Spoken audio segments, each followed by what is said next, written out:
Hello, good morning. Tan. How are you? Thank you so much for joining me. I'm good. It's my pleasure.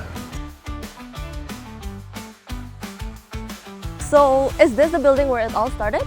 It is. We were on the 5th floor. You look at this building, it was known as the science block at that point in time. Now it's called the tower block. Well, in 1965, I think the university decided to introduce a new undergraduate degree in business. I think the intention was to have its first batch of graduates, and they were all supposed to receive the degree Bachelor of Business Administration. So for a starter, you need a department and you need teachers. They established it on the 5th floor of the Science Tower. So, should we take a look around at your old office? Oh, yes.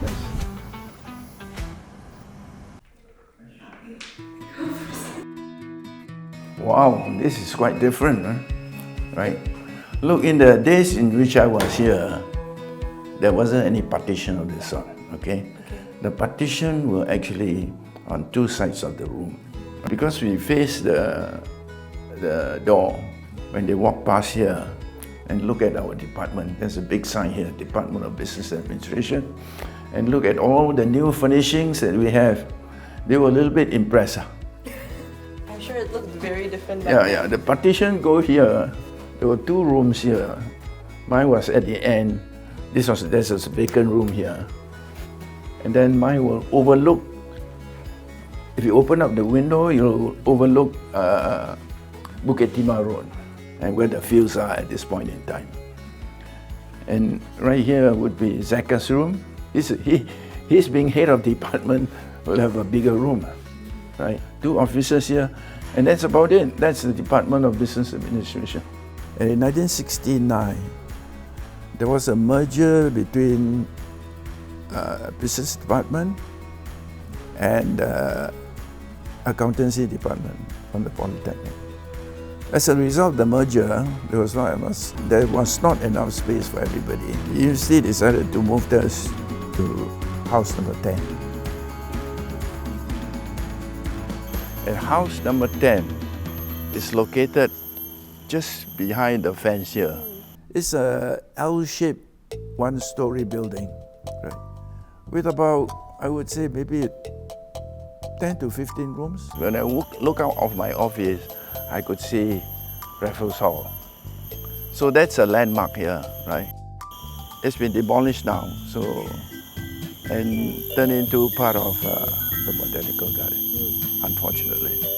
So, if that was your office and where you work, so where do you teach? I taught at lecture theatre 1, 2, and 3, but mainly in L3 and 4. Lecture theatre 4 is the one that's most often used by the Department of Economics, Department of Business.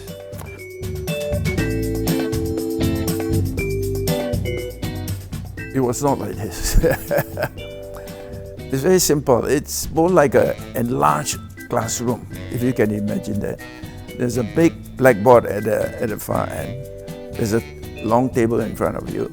It's a lecture theatre because it was built like a theatre, with bench seats, not individual seats. And it is tiered. I think you would have about 10 to 15 tiers.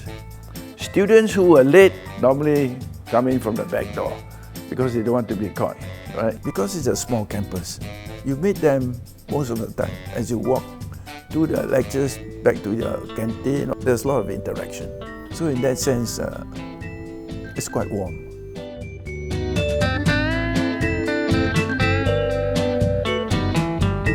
There was a staff canteen in the building which we visited. It's a very simple setting with tables and chairs and a caterer. It's got 2 floors.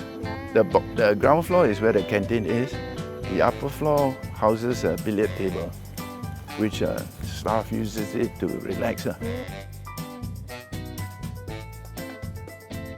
Mr. Tan, one thing I'm curious about is what was the student life back then? Were there any student activities, or what did the students do during their leisure time? There are very few clubs that are really active. Of course, within the department, you've got a geography club and you've got a history club.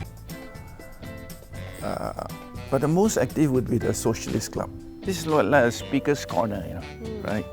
So if a student has got a point to make or he wants to air his views, you can come here, gather a few students and make his speeches. You're also a student in NUS, right? So can you tell me a little bit about your student life back then? My student life was just as interesting as the one that came after me. But the most interesting part is that because the cohort is so small, once in a while we have tutorials out in the field here. I think one professor in particular, and on a good sunny day, he would suggest that we hold our tutorial under the tree. This is probably the tree. It was much smaller than that because now it's almost about 60 years old now. Maybe 10 of us would sit around the tree and have our tutorial there for about an hour. As we celebrate NUS's Business School 60th anniversary, are there any wishes that you would like to say for NUS Business School in the future?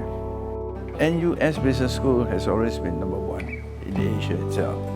My wish is that it will continue to be number one.